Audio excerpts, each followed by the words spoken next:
សាងបានធនធានមនុស្សស្មោះនឹងធម្មជាតិការពារទ្វេទៀតបានល្អ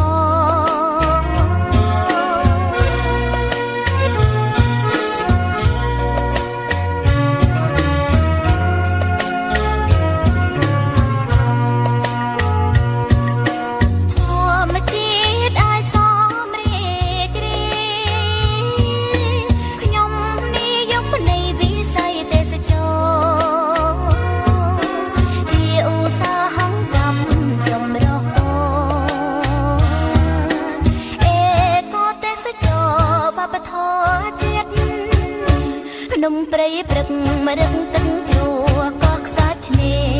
មានផ្សោតទន្លេទ្វេទៀត